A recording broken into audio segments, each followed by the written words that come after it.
사연을 듣고 난 후 각자의 의견을 댓글로 남겨주시기 바랍니다. 사소한 댓글이라도 사연자분에게 큰 힘이 될 수 있습니다. 각색될 수 있고 사연자분의 입장에서 구성될 수 있습니다. 이 계좌이체는 뭐니? 아, 그게 말해봐. 장모님 월급이에요. 뭐라고? 미영이가 친정어머님께 육아도우미 월급을 드리고 싶다고 해서. 뭐? 네가 정신이 있니? 우리 카드로 친정어머니 월급을 준다고? 엄마, 그래도 우리 애 봐주시는데 당연히 드려야죠. 다른 육아도우미 쓰면 더 비쌀 텐데. 그래. 내 돈으로 주면 몰라도 우리 카드로. 그것도 우리한테 말도 없이? 에이, 엄마도 참 우리 집 카드값 정도야 내주실 수 있잖아요. 야, 내가 제정신이야? 안사동 월급을 우리 보고 대라고? 아빠, 우리가 얼마나 절약하고 있는데요? 다른 애기 엄마들은 산후도우미에, 보모에 돈 얼마나 쓰는 줄 아세요? 어머님, 우리 엄마가 아기 보느라 다른 일도 못 하시잖아요. 당연히 월급은 받으셔야죠. 미영아, 그래도 그건 아니지. 왜요? 시댁은 돈이 많은데 뭐가 문제인데요? 제가 일하면 월급 받잖아요. 문영자 여사님은 경상북도의 작은 시골 마을에서 태어났습니다. 아버지는 면사무소 공무원이었고 어머니는 재봉틀로 마을 사람들의 옷을 수선해주며 생계를 도왔습니다. 넉넉하지는 않았지만 화목한 가정에서 자랐습니다. 초등학교에 입학한 그녀는 남다른 총명함을 보였습니다. 전교에서 항상 1등을 놓치지 않았고 선생님들의 총애를 받았습니다. 특히 산수 시간이면 항상 칠판 앞에 나가 문제를 풀었고 읽기 시간에는 또랑또랑한 목소리로 교과서를 읽어 학급의 모범이 되었습니다. 당시는 여자아이들의 교육을 중요하게 여기지 않던 시절이었습니다. 마을에서는 딸 자식이 글을 많이 배우면 시집가기 힘들다며 수군거렸고 친척들도 여자가 공부해봐야 소용없다며 만류했습니다. 하지만 그녀의 아버지는 달랐습니다. 딸이라도 공부를 시켜야 한다며 주변의 반대를 무릅쓰고 그녀를 대구로 유학 보냈습니다. 이모 집에 머물며 중학교를 다니던 시절 그녀는 더욱 열심히 공부했습니다. 낮에는 학교에서 공부하고 밤에는 이모의 아이들을 돌보며 은혜를 갚았습니다. 주말이면 시장에서 이모의 장사를 도왔고 틈틈이 집안일도 거들었습니다. 이런 고된 생활 속에서도 그녀는 항상 우수한 성적을 유지했고 선생님들은 그녀를 보며 앞으로가 기대된다며 칭찬을 아끼지 않았습니다. 고등학교에 진학해서도 그녀의 성적은 늘 상위권이었습니다. 대학 진학을 꿈꾸며 밤늦게까지 공부했고 장학금을 받아 이모와 부모님의 부담을 덜어주었습니다. 하지만 3학년이 되던 해 갑작스러운 비보가 들려왔습니다. 아버지가 중병에 걸려 수술을 받아야 한다는 소식이었습니다. 집안의 형편은 급격히 기울었고 그녀는 대학 진학의 꿈을 접어야 했습니다. 은행에 취직한 그녀는 월급의 대부분을 집으로 보냈습니다. 아버지의 병원비와 두 동생의 학비를 위해서였습니다. 19살의 어린 나이였지만 그녀는 가장의 역할을 묵묵히 해냈습니다. 은행 창구에서 일하며 그녀는 돈의 중요성을 뼈저리게 깨달았습니다. 통장 잔고가 부족해 발을 동동 구르는 노인들, 학자금 대출을 신청하러 오는 대학생들, 사업 실패로 한숨 짓는 중년의 남자들을 보며 그녀는 돈이 인생에서 얼마나 중요한지를 배웠습니다. 밤늦게까지 야근을 하고 휴일에도 추가 근무를 자청했습니다. 그녀의 성실함은 지점장의 눈에도 띄었고 빠른 승진으로 이어졌습니다. 하지만 그녀의 검소한 생활은 변함이 없었습니다. 점심은 늘 도시락을 싸왔고 옷도 몇 년씩 고쳐 입었습니다. 25이 되던 해 작은 광고회사를 운영하던 남자가 은행에 자주 들르기 시작했습니다. 성실하고 단정한 그녀의 모습에 반한 그는 적극적으로 구애했고 결혼 후에도 그녀의 검소함과 성실함은 남편의 사업이 번창하는데 큰 힘이 되었습니다. 어려운 시절을 겪어왔기에 그녀는 자신의 자녀들만큼은 풍족하게 키우고 싶었습니다. 문영자 여사님은 남편의 성공적인 사업으로 풍족한 생활을 누렸습니다. 서울 고급 아파트에서 살면서 자녀들을 최고의 환경에서 키웠고 매년 2번씩 온 가족이 함께 해외여행을 다녔습니다. 아들과 딸은 어릴 때부터 영어 유치원을 다녔고 최고의 사립학교를 졸업했습니다. 여보, 애들 방학 때 이번엔 어디로 갈까?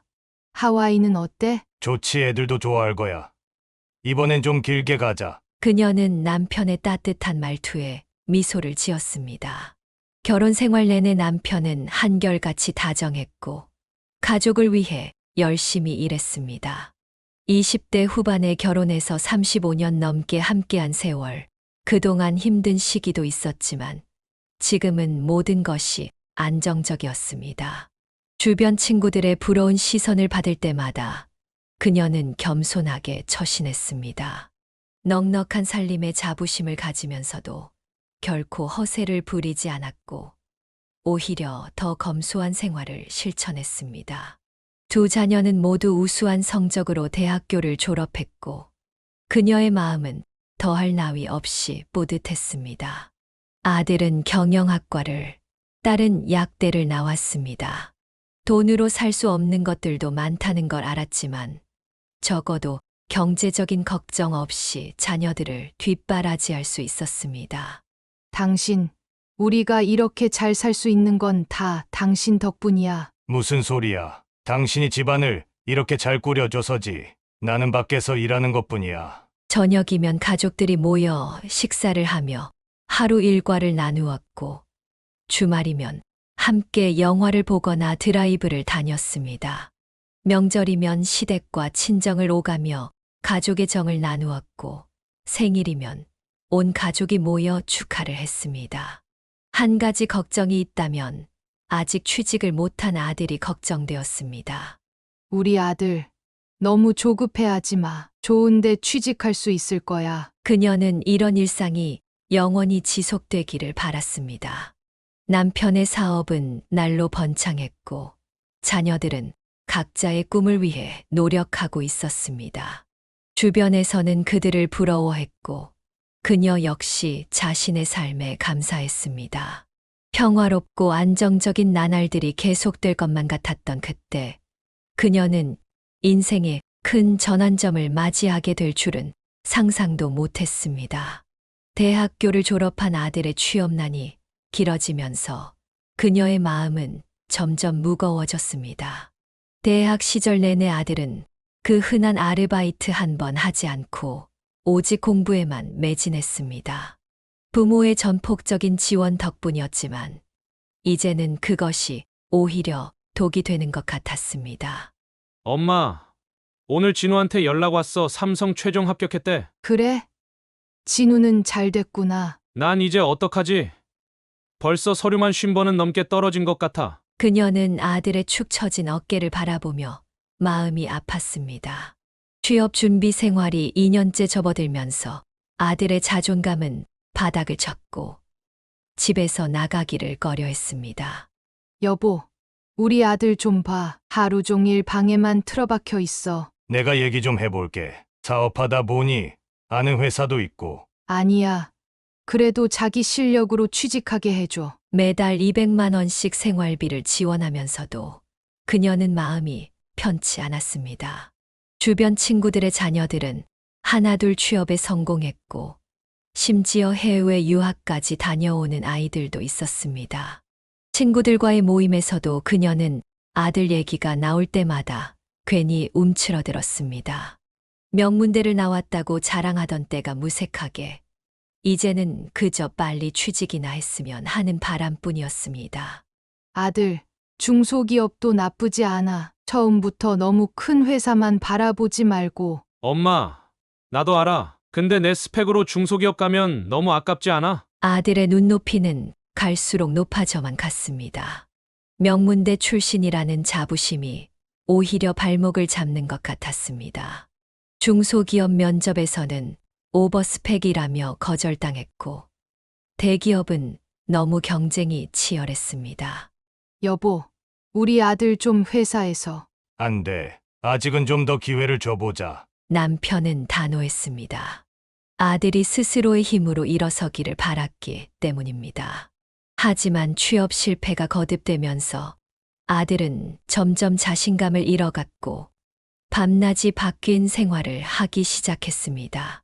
엄마, 나 오늘 면접 또 떨어졌어. 괜찮아. 다음에 더 잘할 수 있을 거야. 퇴근 후 술에 취해 들어오는 날이 잦아졌고 집에서는 게임에 빠져 지내기 일쑤였습니다. 한때 장학금을 받으며 공부하던 모범생의 모습은 온데간데 없이 사라졌습니다. 남편도 깊은 한숨을 내쉬었습니다. 더 이상 이대로 놔둘 수는 없다는 것을 부부 모두 알고 있었습니다. 아들의 미래를 위해서라도 무언가 변화가 필요한 시점이었습니다. 3년의 취업 실패 끝에 남편은 결단을 내렸습니다.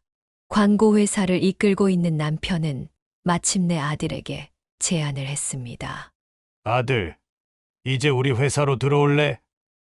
내가 이어받아야 할 곳이기도 하고 처음부터 널 너무 힘들게 한 것 같아서 미안하다. 그녀는 남편과 아들의 대화를 지켜보며 안도의 한숨을 내쉬었습니다. 아들은 곧바로 신입사원 연수를 받았고 일반 직원들과 똑같은 과정을 거쳤습니다. 여보, 회사에서 애가 어때? 의외로 잘하더라. 광고 기획안도 참신하고 직원들하고도 잘 어울리고. 보통의 신입사원 초봉이 2,800만 원 정도인데 반해 아들은 5천만 원이라는 파격적인 연봉을 받게 되었습니다. 그녀는 이런 특혜가 문제가 되지 않을까 걱정했지만 남편은 괜찮다며 그녀를 안심시켰습니다. 엄마, 제가 이번에 기획한 광고가 선정됐어요. 우리 아들 정말 대단하다. 역시 아빠 회사에 가길 잘했어. 회사에 들어간 지 6개월, 아들의 얼굴에는 생기가 돌았고 자신감도 되찾았습니다. 매일 아침 정장을 차려입고 출근하는 모습을 보며 그녀는 뿌듯함을 감출 수 없었습니다. 친구들과의 모임에서도 당당하게 아들 자랑을 할 수 있게 되었습니다. 취업난에 시달리던 시절이 마치 악몽처럼 느껴졌습니다. 여보, 우리 아들 진급 좀 빠르게 시켜줘야 하는 거 아닐까? 당신도 참 너무 서두르지 마. 다른 직원들 눈도 있고. 하지만 남편은 아들에 대해서만큼은 엄격했습니다. 가업을 이어받을 사람으로서 기본기를 철저히 닦아야 한다고 생각했기 때문입니다. 부장님, 이번 프로젝트는 제가 맡아보면 안 될까요? 좋아, 한번 내 실력을 보여줘봐. 직원들 사이에서도 아들은 점차 인정받기 시작했습니다. 늦은 밤까지 회사에 남아 일하는 모습을 보며 그녀는 가끔 마음이 짠했습니다. 아들, 너무 무리하지 마. 밥은 제때 먹고. 엄마, 걱정 마세요. 전 이제 완전 적응했어요. 1년이 지나자 아들은 팀장으로 승진했고 연봉도 인상되었습니다. 이제는 어엿한 광고 기획자로서 자신만의 영역을 구축해 나가고 있었습니다. 여보, 이제 아들 장가도 보내야 하지 않을까? 그래, 이제 제법 안정도 됐고 좋은 며느리 얻었으면 좋겠네. 아들의 회사 생활이 안정을 찾아갈 무렵 딸이 결혼 소식을 전해왔습니다. 약대를 졸업하고 약사로 일하던 딸은 약제과의 남자와 인연이 닿았습니다. 엄마, 저 만나는 사람이 생겼어요. 그래? 어떤 사람인데? 같이 일하는 약사 선생님이에요. 정말 착하고 성실하신 분이에요. 그녀는 딸의 상기된 얼굴을 보며 미소 지었습니다. 교제 6개월 만에 양가 상견례가 이루어졌고 사위될 사람의 첫인상은 딸의 말처럼 깔끔하고 예의 바른 청년이었습니다. 여보, 어때요? 우리 사위들 양반. 괜찮아 보여. 똑똑하고 겸손하고. 예비 사위의 집안도 서울에서 대형 병원을 운영하는 의사 가문이었습니다. 양가는 금세 의기투합했고 결혼 준비는 순조롭게 진행되었습니다. 형자야, 큰딸 좋은 대로 시집 간다면서 축하해. 웨딩홀을 예약하고 신혼집을 알아보는 과정에서도 양가는 원활하게 의견을 조율했습니다. 서울 아파트를 신혼집으로 정했고 20억이 넘는 비용을 양가가 반반씩 부담하기로 했습니다. 딸, 신혼집 마음에 들어? 네.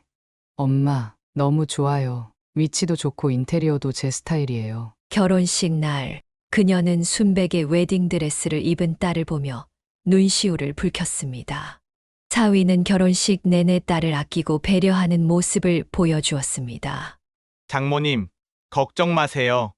제가 평생 따님 행복하게 해드릴게요. 그래. 우리 딸 잘 부탁해. 신혼여행은 한 달 동안 유럽으로 떠났습니다. 둘 다 병원에서 장기 휴가를 받을 수 있는 위치였기에 가능한 일이었습니다. 엄마, 저희 파리 도착했어요. 여기 너무 예뻐요. 매일같이 보내오는 딸의 사진과 메시지에 그녀의 마음은 흐뭇했습니다. 신혼여행에서 돌아온 후에도 딸 부부는 매주 주말이면 찾아와 안부를 전했습니다. 어머님, 이번 주말에 저희 집에서 식사하시죠? 그래, 가야지. 우리 사윗감이 이렇게 초대를 하는데. 그녀는 이런 딸의 결혼 생활을 보며 아들의 배필도 빨리 찾아야겠다고 생각했습니다.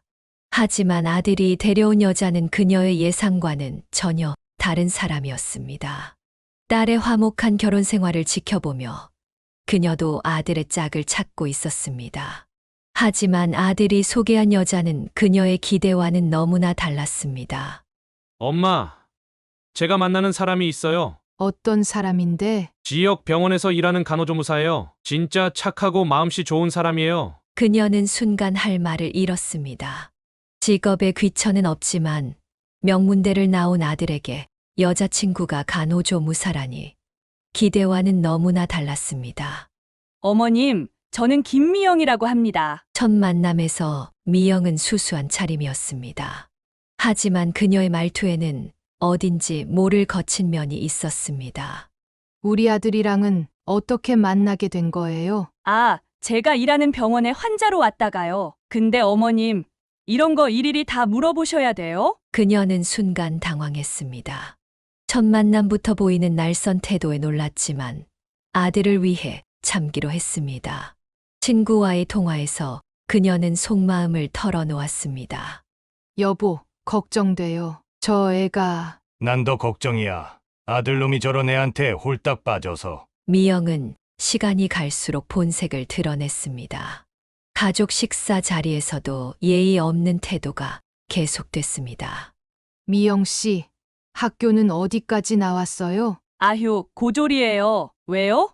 고졸이라고 무시하시게요? 아니, 그게 아니라. 됐어요. 어차피 돈 많은 시댁은 저 같은 거 마음에 안 들죠? 그녀는 속으로 한숨을 쉬었습니다. 하지만 아들이 좋아한다는 이유 하나로 참고 또 참았습니다. 엄마, 미영이 그래도 마음은 착해요. 겉모습만 좀 그렇죠. 그래, 내가 좋다면 됐다. 결혼 준비 과정에서도 미영의 태도는 변함이 없었습니다. 어머님, 신혼집은 강남으로 얻어주실 거죠?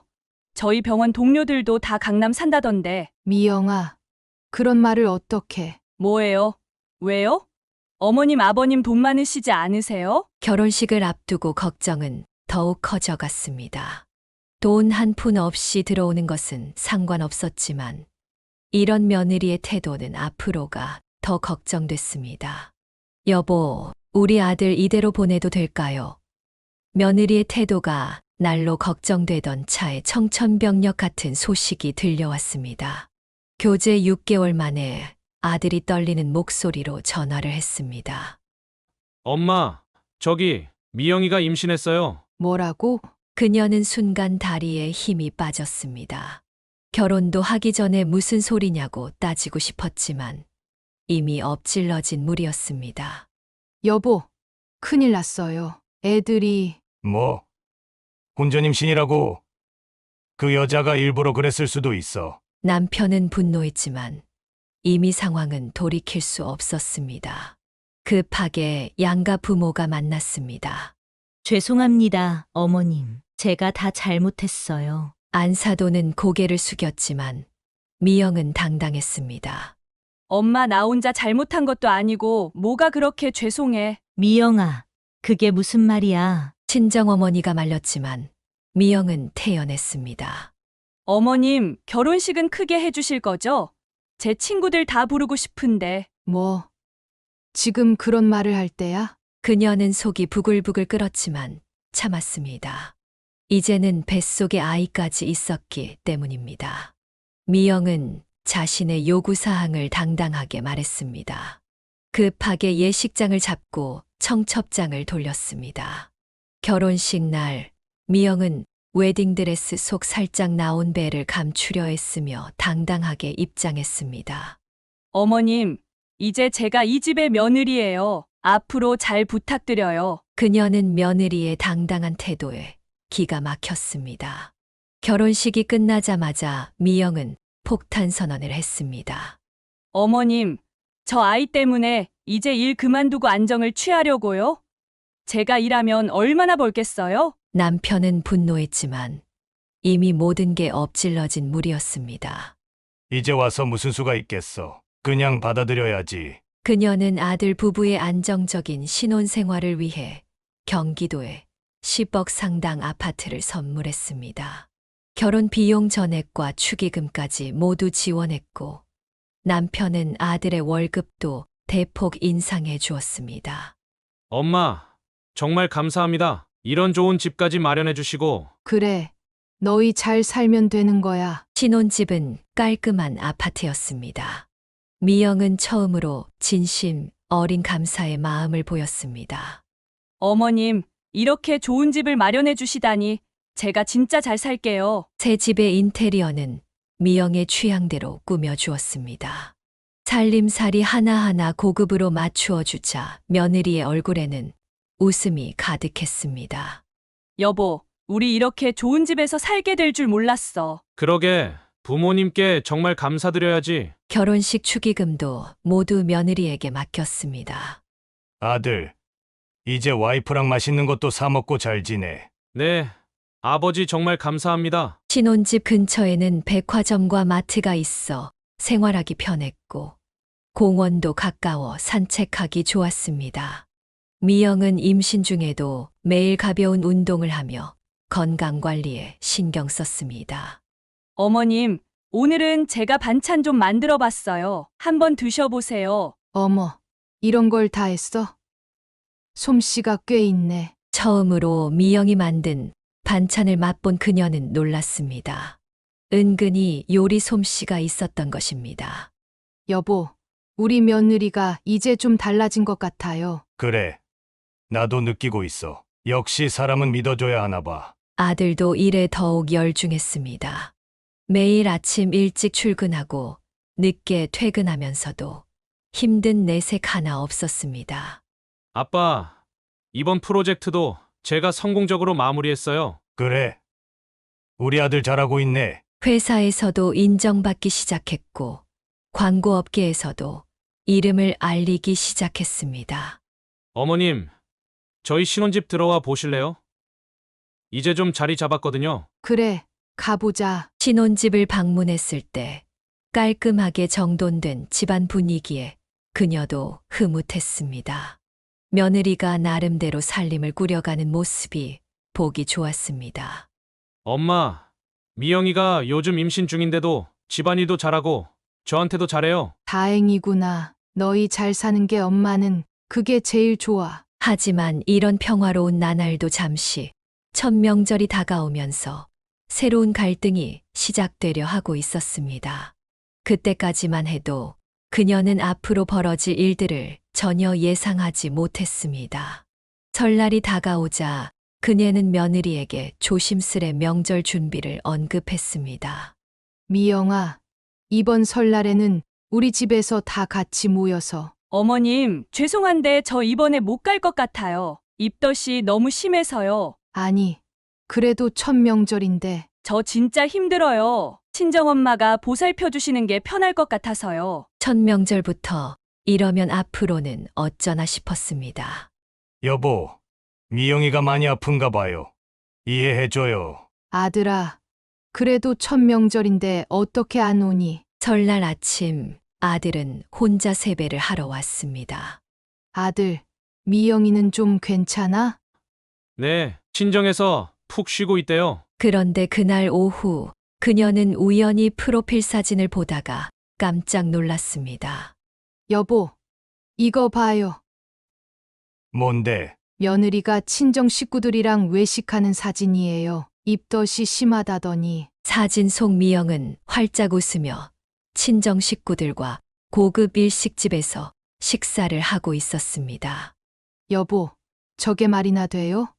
첫 명절부터. 진짜 너무하네. 아들한테 전화해봐요. 하지만 아들은 오히려 미영을 감쌌습니다.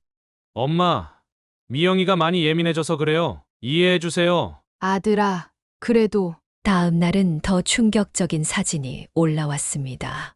친정 가족들과 노래방에서 찍은 사진이었습니다. 어머님, 저 노래방은 소독도 잘 되어 있고 환기도 잘 돼서 임산부한테 좋대요. 더는 참을 수가 없었습니다. 여보, 저 애가 우리를 완전히 무시하는 거예요. 그게 말입니다. 이제 본색을 드러내는구만. 설 연휴가 끝나고 며느리가 찾아왔습니다. 어머님, 제가 못 온다고 많이 서운하셨죠? 아니, 괜찮아. 그래도 친정엄마가 계시니까 저는 편하더라고요. 앞으로도 명절 때는 친정에서 보내려고요. 뻔뻔한 태도에 말문이 막혔습니다. 처음 보였던 감사한 마음은 온데간데 없이 사라지고 시댁을 하찮게 여기는 태도가 역력했습니다. 당신, 앞으로가 더 걱정되네요. 나도 그래. 이제 시작인가 봐. 부부의 우려대로 며느리의 행동은 점점 더 대담해져 갔고 시댁과의 거리는 더욱 멀어져만 갔습니다. 설날 이후 며느리의 행태가 점점 도를 넘어설 무렵 그녀의 생일이 다가왔습니다. 어머님, 죄송한데 저 내일 친정어머니랑 산부인과 검진이 있어서 못 갈 것 같아요. 아, 그래, 건강검진이 중요하지. 그녀는 서운했지만 애써 담담한 척했습니다. 결국 딸 가족과 아들만 초대해 조촐하게 생일 식사를 하기로 했습니다. 엄마, 미영이 때문에 많이 서운하시죠? 아니야, 검진이 더 중요하지. 그런데 그날 저녁 뜻밖의 전화를 받았습니다. 병원 원장님 부인인 친구에게서였습니다. 형제야, 아까 백화점 식당가에서 내 며느리 봤다? 미영이, 어디서? 그래, 친정 식구들이랑 한 10명은 됐을까? 생일 파티하는 것 같더라고. 손에서 전화기가 떨어질 뻔했습니다. 왜 그래요? 며느리가 검진 간다더니 친정 식구들이랑 백화점에서 파티를 했대요. 남편의 얼굴이 굳어졌습니다. 더 놀라운 건 말이야. 친구가 다시 전화해 왔습니다. 친정어머니가 다른 테이블 손님한테 자랑하더라고. 우리 사돈댁이 돈이 많아서 며느리 카드로 다 해결한다고. 그녀는 현기증이 날 것 같았습니다. 엄마, 죄송해요. 제가 미영이한테 따졌는데 뭐라고 하던? 산부인과는 다음 주 예약이었대요. 친정어머니가 갑자기 생일이라고 해서. 말문이 막혔습니다. 시어머니 생일도 제쳐두고 친정 모임을 가진 며느리의 태도에 그리고 그것을 눈 감아준 아들의 우유부단함에 분노가 치밀었습니다. 당신, 이제 어쩌면 좋죠? 더 지켜봐야겠어요. 아직 뱃속에 아이도 있고. 부부는 깊은 한숨을 내쉬었습니다. 이제 막 시작된 갈등의 조짐이 어디까지 이어질지 그들은 아직 알지 못했습니다. 출산 예정일이 다가오자 그녀는 설레는 마음으로 준비를 했습니다. 손주를 위해 유명 백화점에서 고급 아기 용품을 하나하나 정성스레 골랐습니다. 미영아, 이런 거 필요하지 않을까 해서. 어머님, 저희는 다 준비돼 있어요. 친정엄마가 벌써 다 사놓으셨거든요. 그녀는 또다시 상처를 받았지만 애써 미소를 지었습니다. 출산하면 산후조리원 알아봐둘까? 아니요, 전 산후조리원 안 갈 거예요. 제가 간호사 출신이라 산후조리는 잘 알아요. 친정엄마랑 집에서 할 거예요. 그래도 첫 아기라. 어머님, 제가 더 전문가예요. 친정엄마도 간호사 출신이시고. 결국 출산 당일 진통이 시작되자 미영은 친정어머니를 불렀습니다. 어머님 피곤하실 텐데 오시지 않으셔도 돼요. 저희 엄마가 계시니까. 아들이 전해주는 말에 눈물을 삼켰습니다. 여보, 우리도 가봐야. 안 돼요. 미영이가 스트레스 받는데요. 첫 손주의 탄생 순간에도 그녀는 병원 복도에서 기다려야 했습니다. 출산 소식은 친정어머니를 통해 전해 들었습니다. 아들, 이게 말이 되니? 엄마, 조금만 참아주세요. 미영이도 나중에는 마음을 열 거예요. 퇴원 후 미영은 곧바로 친정으로 향했습니다. 그녀는 매일 전화로 안부를 물었지만 대부분 지금은 좀 힘들어요. 라는 대답뿐이었습니다. 당신, 전 그래도 우리 며느리가 마음을 열 거라 믿어요. 남편의 만류에도 그녀는 일주일에 한 번씩 친정을 찾아갔습니다. 매번 정성스레 준비한 음식을 들고 갔지만 대부분 문 앞에서 돌려보내졌습니다. 어머님, 아기가 예민해서 오늘은 안 될 것 같아요. 그래, 이건 갖고 있어. 돌아오는 길, 그녀는 차 안에서 눈물을 흘렸습니다. 하지만 포기하지 않았습니다. 미영아, 산모한테 좋은 미역국인데. 이런 거 안 주셔도 되는데 다음부터는 하지 마세요. 한 달이 지나도록 손주 얼굴 한 번 제대로 보지 못했지만 그녀는 계속 마음의 문을 두드렸습니다. 언젠가는 며느리도 이 진심을 알아줄 거라 믿었기 때문입니다.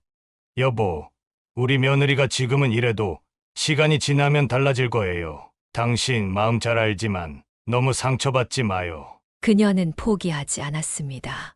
손주를 위한 옷 가지며 장난감을 사 모으면서 언젠가는 함께 웃을 수 있는 날이 올 거라 믿었습니다. 아기의 100일이 다가오자 그녀는 기대에 부풀었습니다. 하지만 초대는커녕 연락조차 없었습니다. 여보, 우리 손주 100일 잔치는 어떻게 하나요? 글쎄요, 아들한테 한번 물어볼까요? 아들에게 조심스레 물어보니 충격적인 대답이 돌아왔습니다. 엄마 미영이가 친정에서 하고 싶대요. 시끄럽게 하고 싶지 않다고. 결국 100일 잔치는 친정에서만 성대하게 치렀고 그녀 부부는 잠깐 들러 축하금만 전달할 수 있었습니다. 어머님, 아기가 지금 잠들었는데 죄송해요. 그래도 잠깐만 안아보면 안 될까? 안 돼요. 깰까 봐요. 사진 보여드릴게요. 겨우 방문한 날에도 손주를 제대로 안아보지도 못하게 했습니다. 친정어머니는 아기를 안고 있으면서도 시어머니에게는 건네주지 않았습니다. 형자야, 많이 서운하지. 억울해 죽겠다. 우리 딸은 시댁 가서 시부모님한테 이렇게 잘하는데. 친구들과 만날 때마다 그녀는 속상한 마음을 털어놓았습니다. 더군다나 미영은 친정에는 한 달에 2번씩 꼬박꼬박 방문했습니다. 어머님, 이번 주말에도 친정 가야 해요. 엄마가 보고 싶다고 하시네요. 그래, 잘 다녀와. 반면 시댁 방문은 한 달에 한 번도 힘들다며 투덜거렸습니다. 어머님, 아기 데리고 다니기가 힘들어서 다음에 갈게요. 하지만 SNS에는 친정 나들이 사진이 가득했습니다. 아기와 함께 찍은 행복한 가족 사진, 외할머니가 안고 있는 사진들을 보며 그녀의 마음은 찢어질 듯 아팠습니다. 여보, 전 뭐가 그렇게 부족했나요? 당신이 부족한 게 아니에요. 설상가상으로 미영은 아기의 습관을 핑계로 시댁 방문을 더욱 기피했습니다. 어머님 집에 가면 아기가 낯설어해서 잠을 못 자요. 친정이 편하네요. 그래도 할머니도 보고. 아기한테 안 좋은 건 못해요. 어머님도 아시잖아요. 그녀는 눈물을 삼켰습니다. 손주가 자신을 낯설어 한다는 말이 가장 가슴 아팠습니다. 당신, 이제 어떡하면 좋죠? 이러다가 손주 얼굴도 못 보는 거 아닐까요? 좀 더 지켜봐요. 아직 포기하기엔. 하지만 상황은 나아질 기미가 보이지 않았습니다. 오히려 시간이 갈수록 더 심해졌고 이제는 돈 문제까지 겹치기 시작했습니다. 아기가 태어난 후 그녀는 손주 양육을 위해 아들 부부에게 카드를 건넸습니다. 아기 용품이며 분유며 많이 들 텐데 이 카드로 써라. 어머님, 감사합니다. 처음에는 분유값, 기저귀 값 정도로 시작했습니다. 그런데 점차 사용 금액이 늘어나더니 매달 300만 원까지 치솟았습니다. 여보, 이 청구서 좀 보세요. 이게 다 아기 용품 값이란 말이야? 의심이 든 그녀는 카드 내역을 자세히 살펴보았습니다. 그러다 우연히 매달 1일에 찍히는 200만 원짜리 계좌이체 내역을 발견했습니다. 이상하네. 아들한테 물어봐야겠어요. 그녀가 아들을 따로 불러 물었습니다. 이 계좌이체는 뭐니? 아, 그게 말해봐. 장모님 월급이에요. 뭐라고? 그녀는 귀를 의심했습니다. 미영이가 친정어머님께 육아도우미 월급을 드리고 싶다고 해서. 뭐? 네가 정신이 있니? 우리 카드로 친정어머니 월급을 준다고? 아들의 대답은 더욱 충격적이었습니다.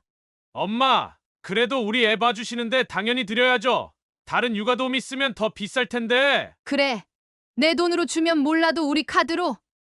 그것도 우리한테 말도 없이. 에이, 엄마도 참 우리 집 카드값 정도야 내주실 수 있잖아요. 이 뻔뻔한 태도에 그녀는 말문이 막혔습니다. 여보, 당신도 이 말 좀 들어보세요. 남편도 분노했습니다. 야, 내가 제정신이야? 안사동 월급을 우리 보고 대라고? 아빠, 우리가 얼마나 절약하고 있는데요? 다른 애기 엄마들은 산후도우미에, 보모에 돈 얼마나 쓰는 줄 아세요? 더구나 며느리는 이 사실이 밝혀지자 더욱 당당했습니다. 어머님, 우리 엄마가 애기 보느라 다른 일도 못 하시잖아요. 당연히 월급은 받으셔야죠. 미영아, 그래도 그건 아니지. 왜요? 시댁은 돈이 많은데 뭐가 문제인데요? 제가 일하면 월급 받잖아요. 심장이 멎는 것 같았습니다. 돈보다도 며느리와 아들의 뻔뻔한 태도가 더 충격적이었습니다. 카드 사용 문제로 갈등이 깊어지던 중 아들이 갑자기 회사에 찾아와 남편을 만났습니다. 저 다음 주에 휴가 쓰고 싶은데요. 얼마나? 오히려 괌으로 여행 가려고요. 남편은 미간을 찌푸렸습니다. 중요한 프로젝트를 앞두고 있는 시점이었습니다. 지금 프레젠테이션 준비해야 하는 거 알잖아. 저 그동안 진짜 열심히 했잖아요. 그리고 이제 그건 팀에서 알아서 하겠죠. 이번 여행은 꼭 가야 해요. 무슨 여행이 그렇게 중요해서? 저 장모님 모시고 가기로 했어요. 그동안 고생하신 거 보답하는 거예요. 남편은 순간 화가 치밀었습니다. 뭐? 너희 둘이 가는 것도 아니고 장모님까지? 미영이가 그러는데 친정어머님이 우리 애기 봐주신 거 생각하면 당연히 해드려야 한다고. 그날 저녁 남편은 분노에 차서 돌아왔습니다. 여보, 우리 아들이 미쳤나 봐요. 왜요? 무슨 일 있었어요? 아니, 중요한 프로젝트 앞두고 장모님 효도 관광 간다네요. 더군다나 다음 날 며느리가 당당하게 전화를 걸어왔습니다. 어머님, 이번에 저희 엄마 모시고 괌 가기로 했어요. 카드값 좀 나올 텐데 괜찮으시죠? 미영아, 그래도 회사 일이. 아니, 아무리 직원이라지만 휴가를 마음대로 통제하는 게 말이 돼요? 계속되는 며느리의 당돌한 태도에 그녀는 말문이 막혔습니다. 여보, 이제 아들이 회사도 자기 것인 줄 아나 봐요. 정말 믿기지가 않네요. 결국 아들은 회사 최고 성수기에 휴가를 냈고 중요 프로젝트는 다른 팀원들에게 떠넘겼습니다. 너 지금 뭐 하는 거야? 이런 식으로 일하게? 회사에서도 아들의 이런 태도가 문제가 되기 시작했습니다. 직원들 사이에서는 불만의 목소리가 나왔습니다. 당신, 이제는 더 이상 안 되겠어요. 그러게요. 이런 식이면 회사도 망가지겠어요. 그러던 어느 날 회계팀에서 이상한 보고가 들어왔습니다.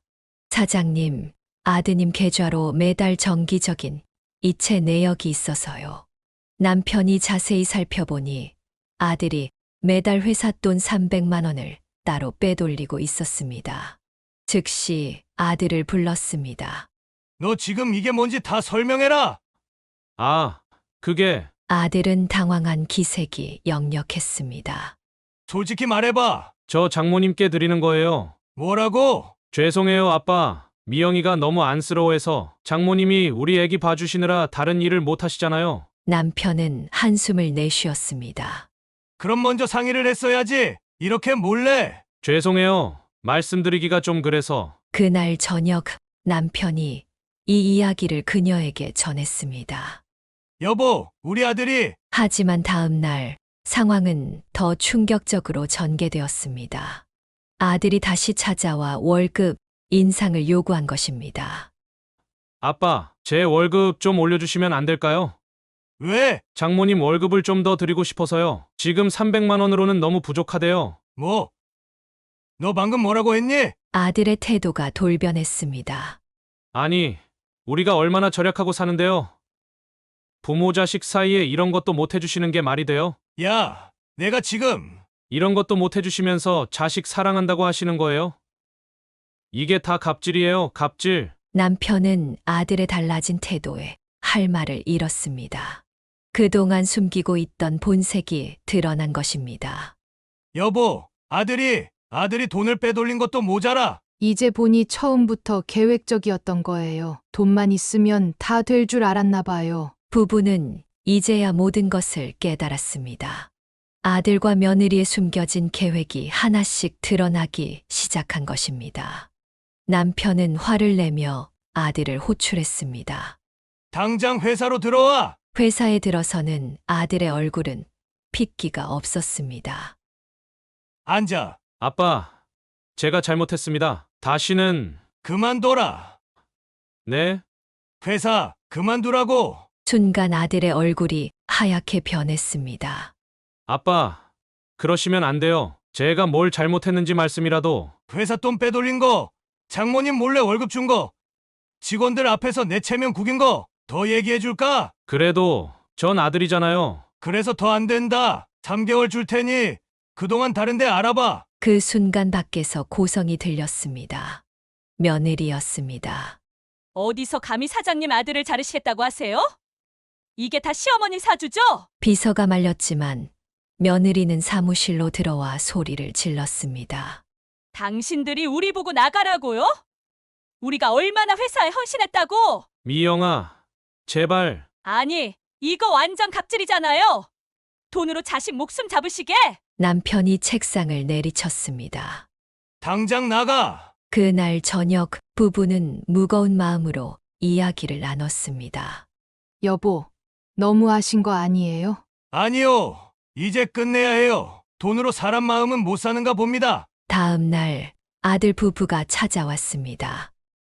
엄마, 아빠가 우리 보고 나가래요. 어머님, 이럴 순 없잖아요. 우리가 뭘 그렇게 잘못했다고?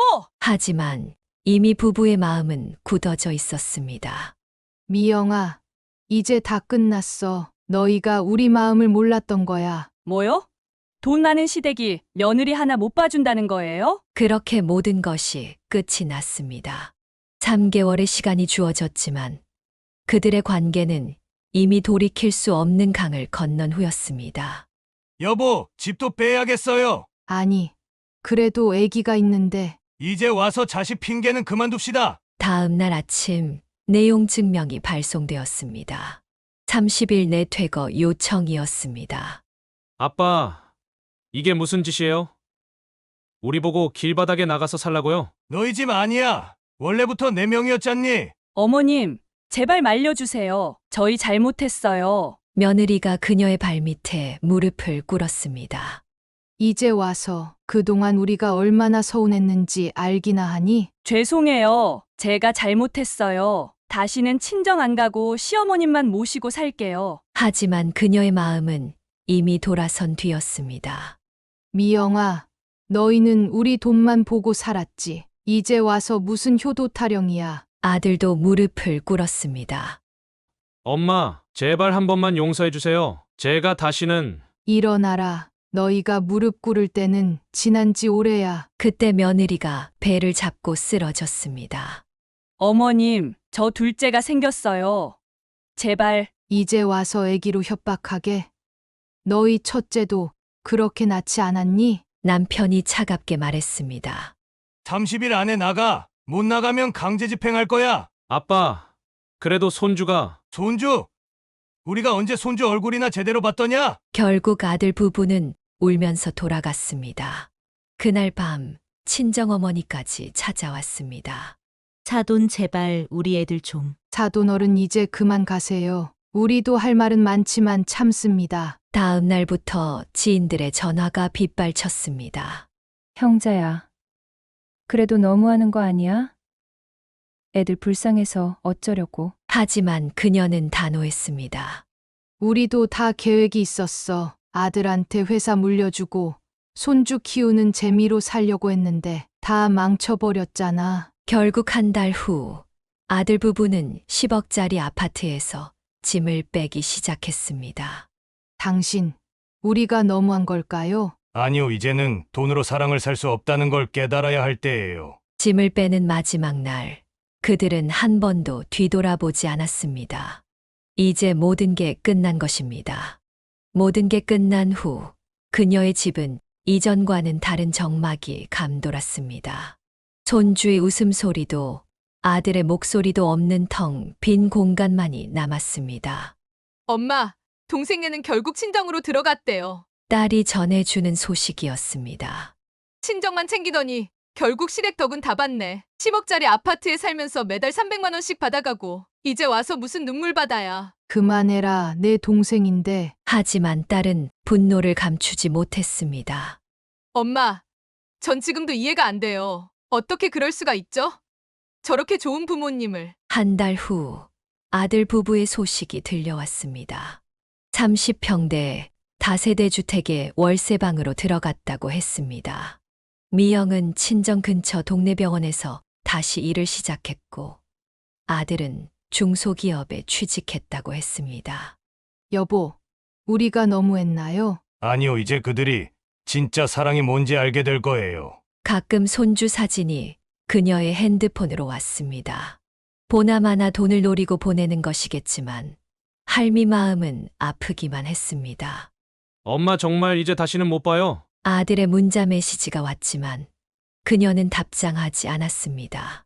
이제는 정말 끝이었습니다.